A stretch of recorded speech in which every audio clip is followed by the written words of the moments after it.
When my daughter-in-law told me I had to leave, I didn't cry. I didn't argue.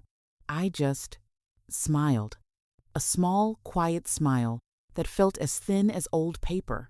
It confused her. I saw it in her eyes, that flicker of surprise, then irritation. She was braced for a storm, for tears, for guilt.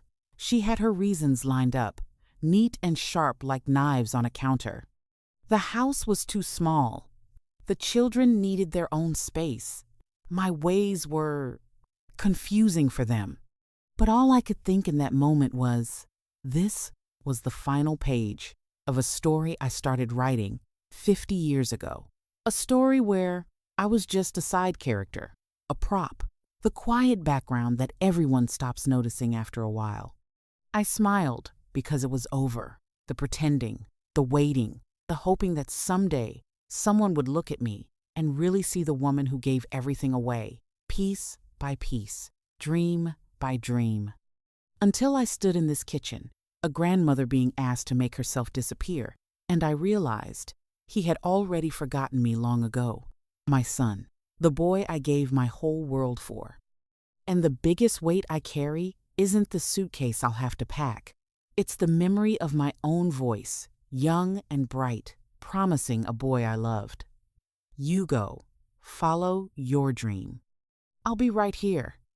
I just never knew that right here would become nowhere. My name is Eleanor, but for most of my life, I've been Mom, Honey, or Nana. Eleanor feels like a stranger now, a girl who lived in a different skin. I grew up in a small town where the sky felt bigger and dreams felt manageable. You dreamed of a good job, a loving family, a home that was warm in the winter. I was practical. I was good with numbers. I had a job at the local library, and I loved the quiet order of it, the smell of old paper and hope. Then I met Robert at a summer town dance. He wasn't like the other boys. He talked with his hands, and his eyes had a light in them that was always looking at the horizon. He wanted to be an architect. He didn't just want to build houses. He wanted to create art that people lived in. He'd sketch on napkins, his fingers smudged with graphite. I fell in love with his mind, with the future he painted with his words. It was so bright, so big. It made my small, quiet dreams feel simple. And I thought that was beautiful. We got married in the fall. The leaves were turning. He was in his final year of college, and the pressure was already there. Money was tight. His studies were everything. So, when I got pregnant with David, we made our first real decision as a couple. Or, I made my first real sacrifice as a wife. Ellie, Robert said, his face a mix of joy and panic. It's wonderful. But my final year, the internships, they're unpaid. I didn't let him finish. I took his hand, placed it on my still flat stomach. It's okay, I said. My job at the library, it's not enough anyway. I'll find something more flexible. You need to finish. You need to build your future. For all of us. I left the library. The smell of books, the quiet peace, I left it. I took a job as a bookkeeper for a noisy hardware store. The numbers were the same, but the feeling wasn't. It was for the family, for his dream. That's what I told myself. When David was born, the world narrowed to a wonderful, exhausting point. His tiny fingers, his first smile. Robert graduated, got an entry-level job at a firm 2 hours away. He was exhausted, stressed, but burning with purpose. My world became formula: diapers, laundry, and keeping the house quiet so Robert could sleep or work on his portfolio. The years began to move like pages turning in a wind. Fast, blurry, Robert's career took off. He moved from that small firm to a bigger one in the city. We moved with him. My hardware store job ended. And in each new town, I found clerical work temporary, flexible, something that fit around David's school schedule, Robert's late nights. I was the silent engine in the house, the one who made sure the socks were matched, the homework was signed, the dinner was warm whenever anyone was home to eat it. I remember looking at Robert's blueprints sometimes, spread on the dining table. They were beautiful, lines and arcs that would become buildings, homes, museums.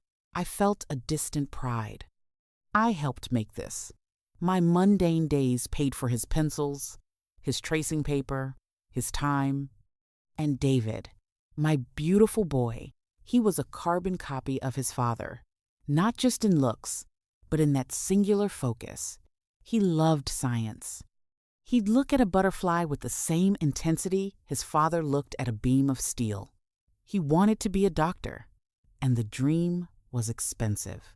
So very, very expensive.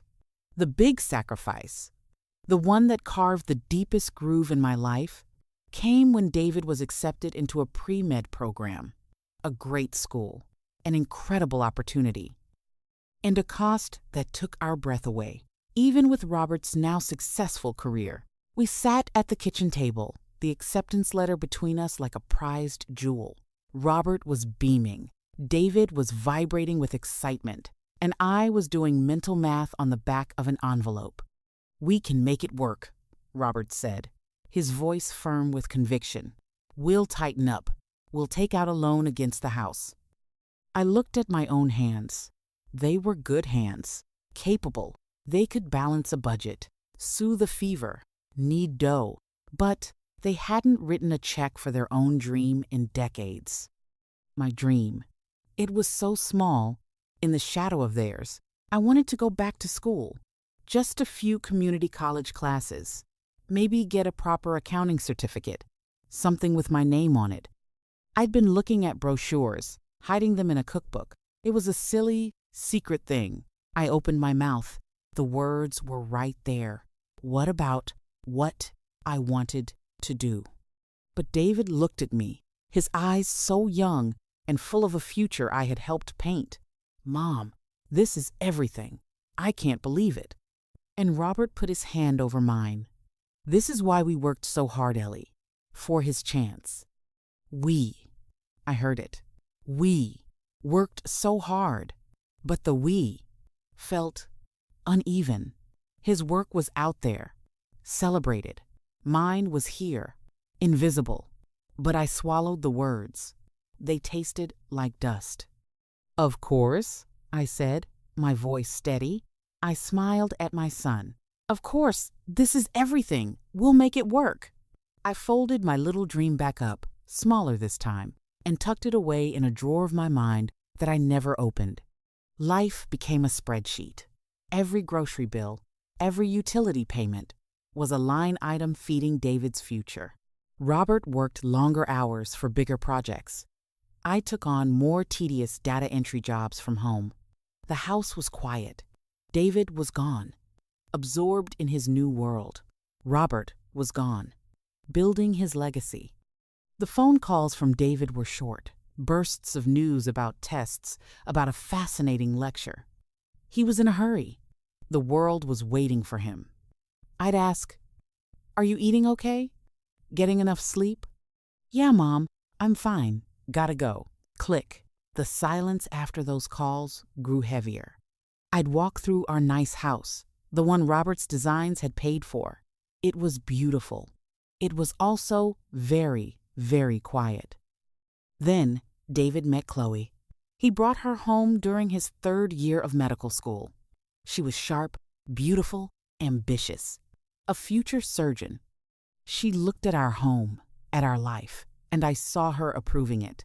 It was up to her standards. She was polite to me, perfectly, coolly polite. "David says you've been so supportive," she said once, over a carefully prepared dinner. Her tone wasn't warm, it was observational, like she was noting a fact about me, like my eye color. "That's what mothers do," I said, passing her the potatoes. She smiled a thin smile. "Of course." The small tensions were like cracks in fine china, almost invisible. until the light hits them just right. I'd buy a throw pillow for the living room. Chloe would visit and subtly move it to a different chair. I'd make David's favorite childhood cake.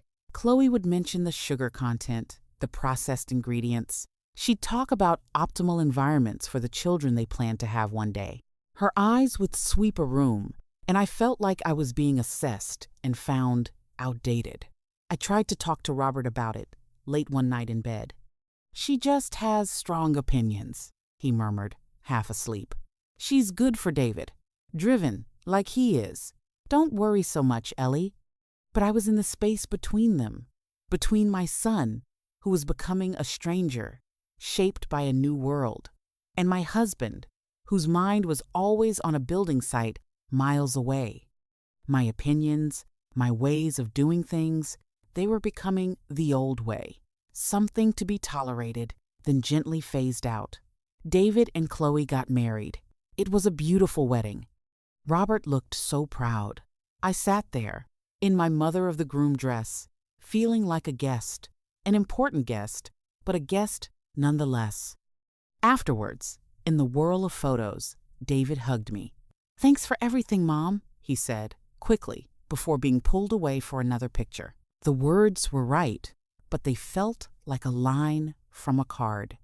Then came the grandchildren, 2 beautiful boys. My heart, which had felt so shrunken and quiet, expanded with a ferocious love. This was my new purpose. I was Nana. I offered to help. I'd drive over, bring meals, hold a baby so Chloe could rest. But Chloe had a schedule, a method, a plan. My help was uncalibrated. "We're putting them on a strict sleep routine, Eleanor," she'd say when I'd rock a crying baby. "They need to learn to self-soothe." Or, "I've prepared their purees. They're organic, with specific nutrient ratios." I felt my hands, which had raised a brilliant doctor, were now deemed unskilled. I'd suggest a simple remedy for a diaper rash, something that had always worked for David. Chloe would give me a patient look. "We've consulted with our pediatrician. We're using this prescribed cream." It was a slow, quiet erosion. I was being edited out of my own story. The real turning point, the one that broke the last strand of hope, started with a cough. Just a persistent, dry cough Robert had for weeks. I begged him to see a doctor. He was too busy. A big commission, a deadline. Finally, he went. They ran tests. The phone call came on a Tuesday afternoon. Robert's voice was different. Flat. "Ellie, it's not good. They think it's cancer. In the lungs. They need to do more tests." The world stopped. The quiet house suddenly roared with silence. All his deadlines, his buildings, his legacy, none of it mattered. It was just him. And me. And this? I called David immediately. He was at the hospital. Between rotations, I could hear the hustle in the background. "Mom, slow down. What did the scan show? What's the cell type?" I struggled with the clinical words, my voice shaking. I don't know, David. He just said, cancer. It's bad." Okay, he said, his voice shifting into his professional tone. It was calm, decisive. "Email me the reports as soon as you get them. I'll have someone look at them. He needs to get to a major cancer center. I'll make some calls." He was being the doctor. My son, the brilliant doctor, was taking charge. Part of me was desperately grateful. Another part felt a chill. Where was my son? The boy who needed his mom when he skinned his knee? Robert's treatment was a brutal war. Chemo, radiation. He shrank. He withered. I became his full-time nurse, advocate, and caretaker. The invisible work of my life became starkly, painfully visible, but only to me. Changing sheets, managing nausea, sitting for hours in sterile waiting rooms, holding a bucket, translating his weak whispers to nurses. David helped from a distance. He secured appointments at a top hospital. He explained procedures in clear terms. He was a superb medical consultant, but he was rarely there. He'd call, get the update, give advice. "You're doing great, Mom." He sent a very good fruit basket once. Chloe called occasionally. "How are you holding up, Eleanor?" The question felt administrative. The hardest moment was not during a treatment. It was a week after a particularly bad round. Robert was asleep in his chair, frail as a bird. The house was dark. I was so tired, my bones ached with it. I felt utterly alone. I picked up the phone and called David. I just needed to hear his voice. Not the doctor's voice, my child's voice. He answered, sounding distracted. "Mom, is it Dad? What's his temperature?" No, he's sleeping," I said, my voice cracking. David, I'm just so tired and scared." There was a pause. I could hear children laughing in his background. My grandchildren. "I know, Mom, it's really hard, but you have to be strong for him. You're his rock." "I don't know if I can be a rock anymore," I whispered. "I feel like I'm turning to sand." Another pause. Then a small, impatient sigh. It was barely audible, but I heard it. "Look, Mom, we're about to sit down for dinner. Chloe's got it timed for the kids. Can I call you back tomorrow? We'll go over the next treatment options." That sigh, that tiny breath of impatience, it went through me like a needle of ice. In his moment of needing to be a father, a husband, I had become a problem to be managed, an emotional call to be scheduled. "Yes," I said, my voice now empty. "Of course. Have a good dinner, David." "Thanks, Mom. Hang in there." He hung up. I held the silent phone to my ear for a long time, listening to the void. The rock he told me to be, it finally crumbled. Inside, I was all sand. Robert fought for 18 months. He died on a spring morning. With the birds singing outside a window he was too weak to look out of. I held his hand. It was just the two of us. The architect and the quiet engine. And then the engine was alone. After the funeral, the house wasn't just quiet. It was hollow. The silence had a new quality to it, final and full of echoes. David and Chloe were kind in their way. They helped with the paperwork. David handled the medical bills, the insurance. He was efficient. He'd stop by, check on me, always with one eye on his watch. "You should think about downsizing, Mom," he said one afternoon, looking around the living room. "This is a lot of house for one person. The upkeep?" I nodded silently. I wasn't ready to let go of the last place Robert and I had shared. Then, the visits from Chloe became more frequent. She'd bring the boys. They'd run through the quiet rooms, their laughter a foreign, beautiful sound. I loved it. I lived for it. But I started to notice a pattern. Chloe would look at a room and say, "This south-facing light is perfect for a playroom." Or, "The yard is so much bigger than ours." The boys would have so much space. A cold, creeping understanding began to dawn on me. They weren't just thinking about me downsizing. They were thinking about them upsizing into my home. The request, when it came, wasn't a request. It was a presentation. David sat me down at my own kitchen table. Chloe stood behind him, a hand on his shoulder. "Mom," David began, his voice gentle but firm, the way he talked to a patient. "We've been thinking. The kids are growing.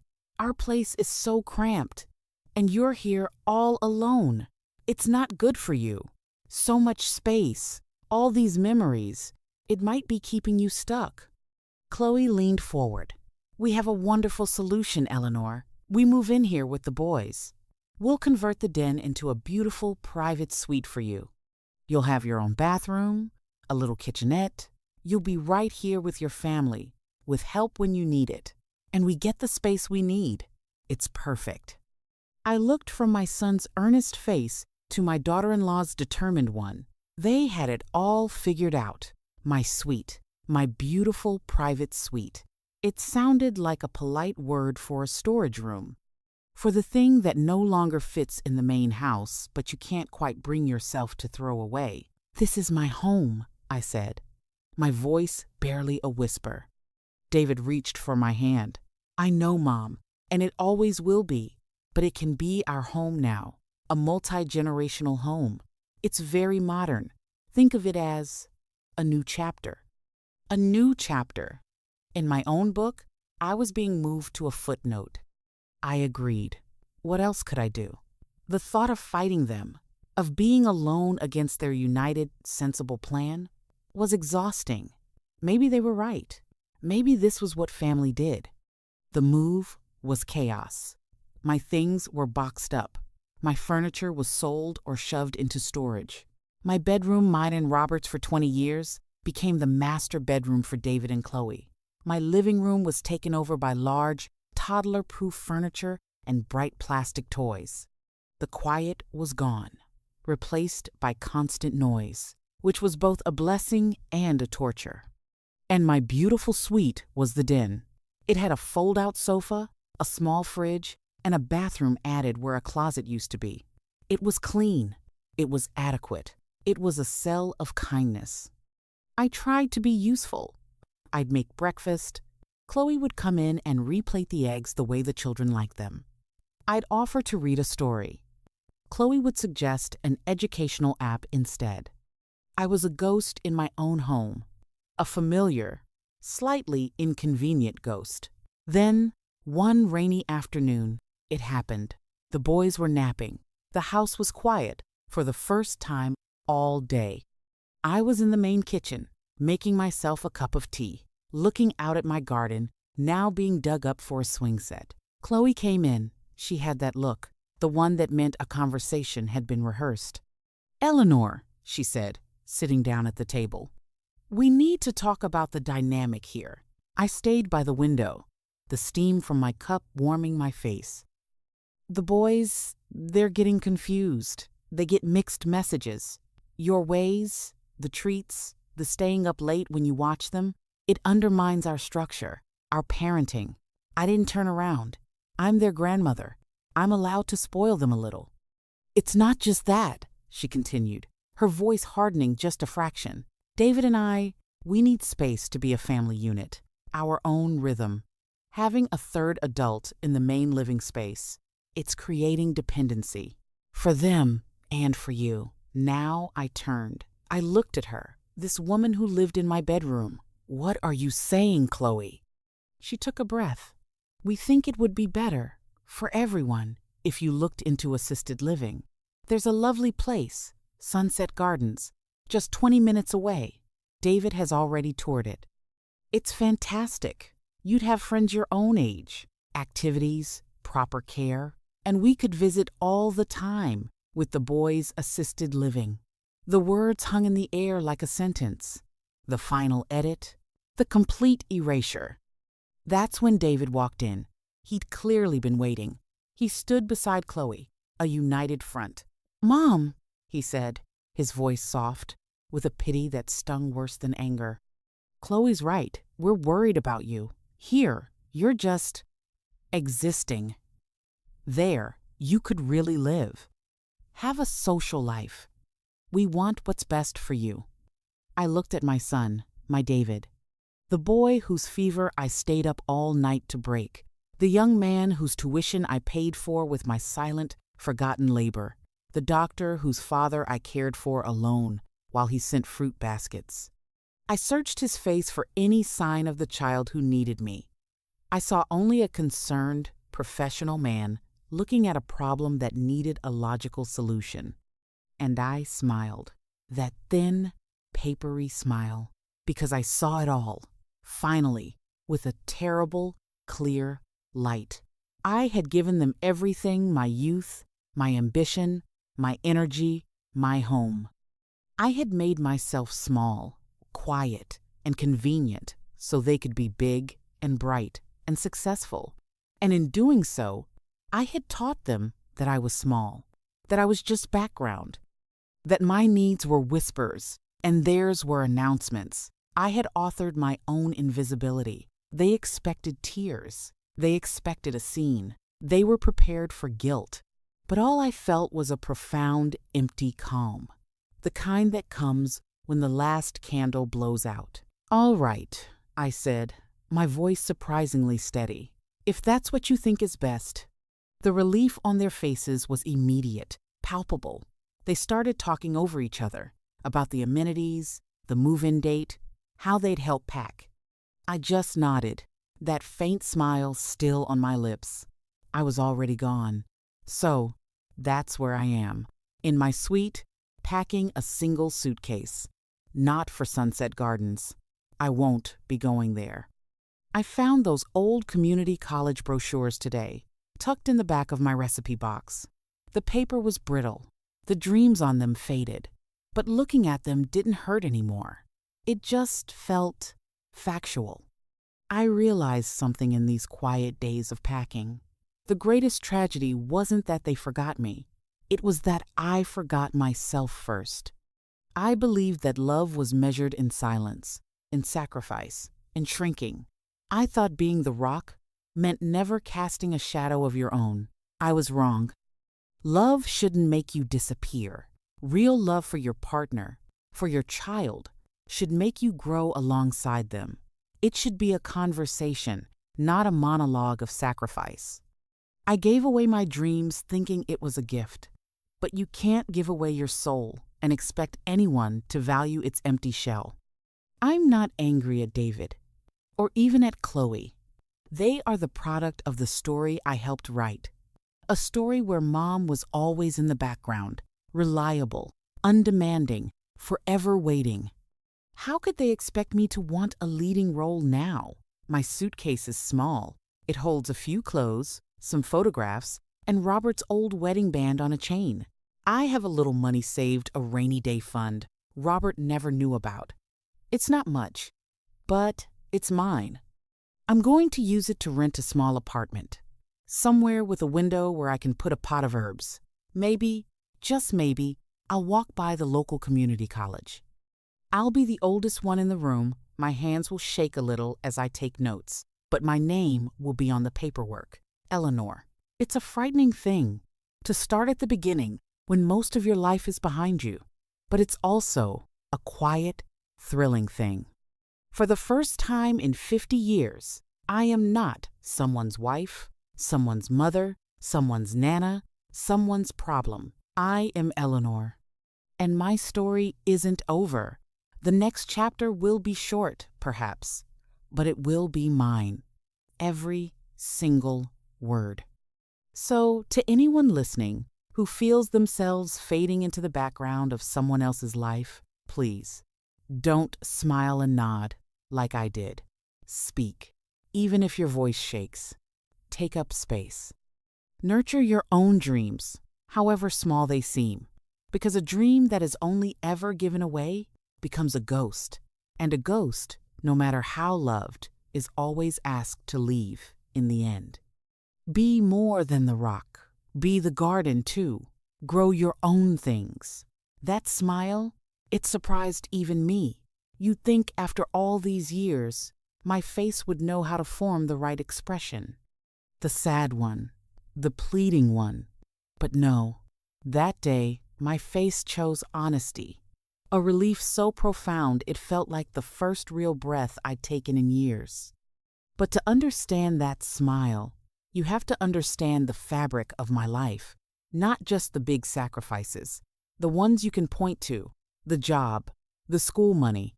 You have to feel the small, daily threads that wove the tapestry, the threads no one else ever saw. It was the thread of constant calculation, standing in a grocery aisle, not between brands, but between necessities.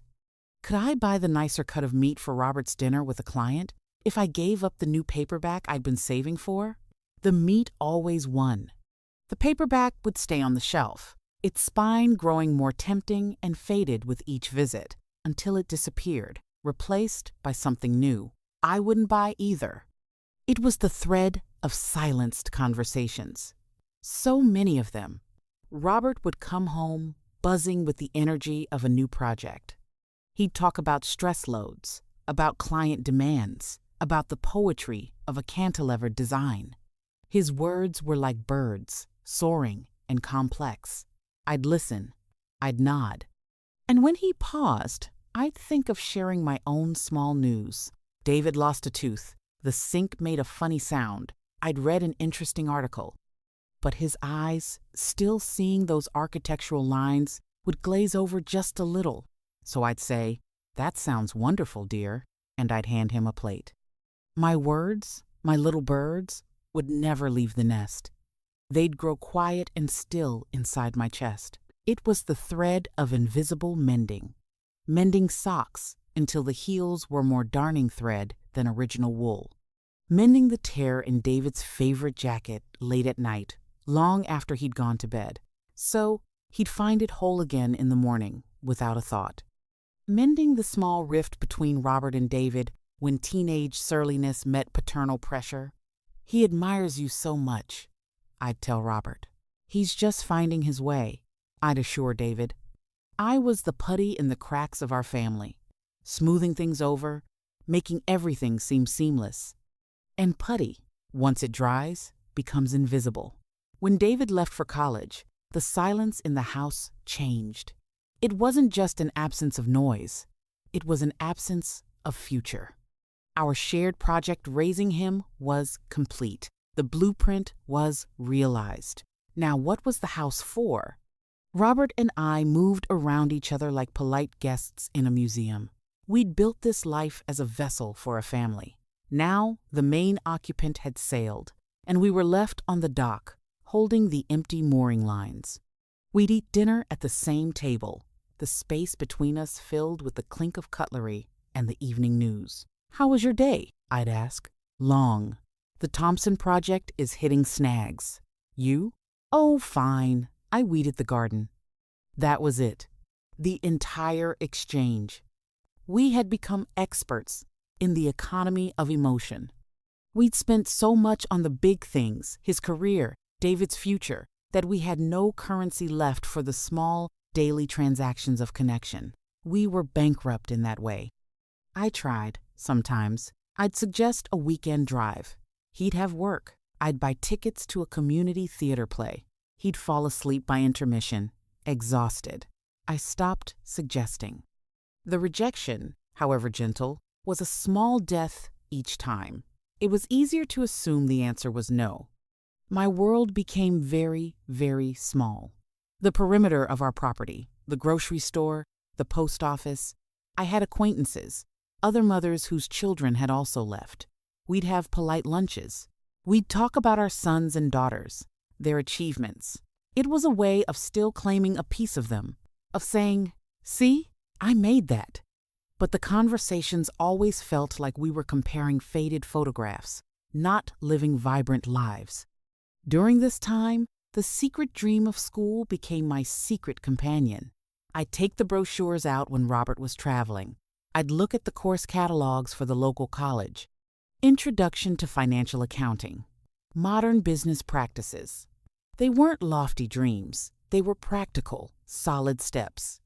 They represented a version of me that was competent in the world, not just in the home. A version with a badge that said Eleanor, not Robert's wife or David's mom. I even got as far as filling out an application form one afternoon.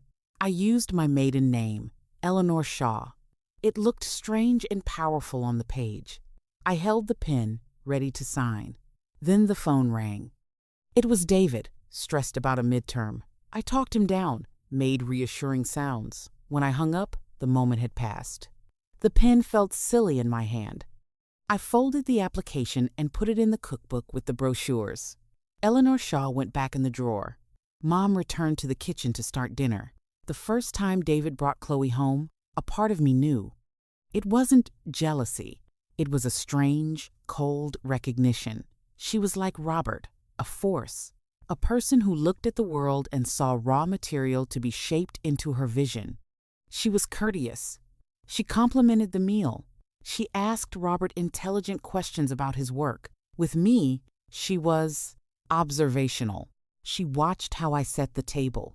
how I served the food. I felt like a specimen under a gentle, clinical light. After that visit, David called, his voice buoyant. "Isn't she amazing, Mom? She's so driven. She knows exactly what she wants. She's very sure of herself," I said carefully. "That's what I need," he said. And I heard the unspoken contrast. I was not sure. I was flexible. I was accommodating. To him, these were my qualities, but in the shadow of Chloe's certainty, they suddenly felt like weaknesses. As their relationship grew serious, my role began its final, subtle shift. I was no longer the primary influence, the soft place to land. I was now part of the background that was being assessed for Chloe's future. My recipes were quaint. My decorating was cozy but dated. My advice was sweet, but things are different now. I remember a specific conversation. David was over, and I was knitting a blanket. A simple, old-fashioned thing. "What's that for, Mom?" he asked. "Oh, just for the couch. The old one is getting thin." Chloe, who was looking at her phone, glanced over. "You knit? That's such a patient hobby. We're looking at these amazing tech-weighted blankets for our registry. They sync to your sleep cycle." David nodded. "Yeah, they're supposed to be incredible for relaxation." My hands, moving the yarn over the needles, suddenly felt ancient. My project felt foolish. I wasn't creating a blanket. I was weaving a relic. "I'm sure they're wonderful," I said, my voice soft. I finished the blanket anyway. It lived on the chair in my den suite. No one ever used it. Robert's diagnosis didn't just bring cancer into our house. It turned on a harsh, unflattering light. It illuminated the structure of our relationship in stark relief. I became a full-time nurse, but without the title, the training, or the respite. The